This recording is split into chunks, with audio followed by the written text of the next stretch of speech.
Hi everyone, Dennis Foley from Acoustic Fields. Today we're going to bring up some customer questions again. We've tried this format before. It seems to be of interest to a lot of people. Hopefully you'll see some of the ideas and problems you're having in these questions, and we can kill a bunch of birds with one stone, so to speak. So first question, my speakers literally dropped the volume below 120 hertz. I think what he means here is he's going to have a big dip in his frequency response, or a big peak. He's got something going on below 120. So I don't think it's the speakers dropping the volume, because that's really not what a speaker does. It's kind of the job of the amplifier, and if the amplifier is doing that, it's time for a new amplifier, right? So he's got some room modal issues. You know, he's got some peaks, he's got some troughs, he's got some exaggeration, some attenuation.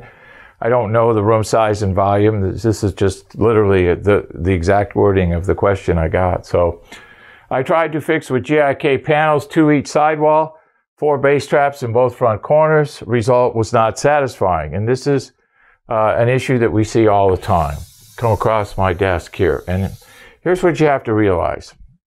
That your problem, okay, is caused by a rate and level. So this would be frequency, right? And rate would be amount of absorption, how quick it gets it. So both of these variables have to be taken into consideration. And I'm not familiar with GIK products. I don't have time to look at competitors' products. I only focus on our own design parameters and what they satisfy. I know I've tested them. I never liked them. They never had enough oomph, horsepower to get down to where we really needed to go. And this is what you're seeing here in the comments. There's just simply not enough horsepower. Anybody can design a box to absorb 40 cycles of energy. The real goal is how much do you get at 40 cycles? Because it's quantity and quality, but it's mainly quantity in the low end. You want to get as much as you can per square foot within the design parameters of your product. So most of the products in these companies that I see, they make all these claims. Well, it goes down to 40 cycles, it goes down to 30 cycles, it does this, that, or the other. But when you look at how much it gets at those numbers, 5%, 10%, well, you could fill the whole room with products like that. And with a 5 or 10% rate of absorption, you're never going to get it. You're never going to get even close to solving the issue. And I think that question illustrates, that point exactly. So look at the problem, match the rate and level of treatment to the problem. We know our ACDA series attenuates 2 dB per 10 square feet. So you can calculate if you got a 20 dB problem, you're going to need 10 units. It's not too hard, predictable and consistent. That's the key when you're treating low frequency.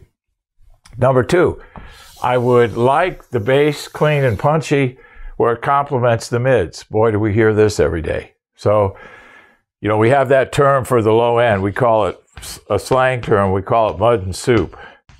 I hear plenty of that in rooms today, even engineers in Los Angeles. They just get used to working around it because, they don't think they can solve the problem. And in some cases with room size and volume, and it's a pressure level those guys listen to, I'm going to start believing them that they can't solve the problem. So the bottom line here is, yes, you can get your bass clean and punchy, but once again, you got to quantify and qualify. What's the problem?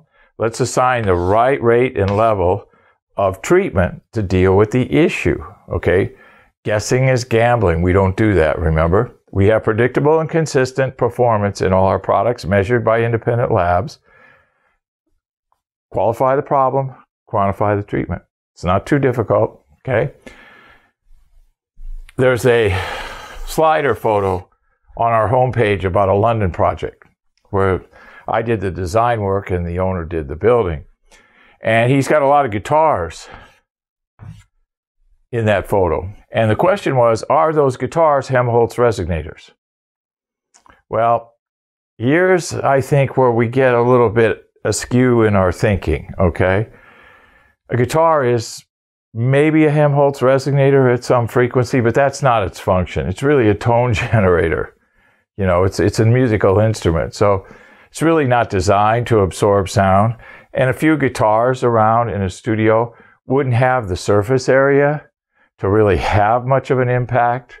I mean, if anything that you can pick up with your one hand and sling over your shoulder, it's not going to have a lot of impact, not a lot of rate and level of absorption for low frequency energy. So kind of interesting question. Thought I'd share it with you. So all you guys that have guitars in your studio, next time you're playing music, put your ear up to them and see if they're producing energy, and you'll get a pretty good idea of where we're at. So customer questions, hope this helps. Hope you've seen some of the issues you're having in there. It is possible to get good, tight, and clean bass in the low end, and it is possible to treat the problems in your low end in your small room if you've got the right rate and level of absorption.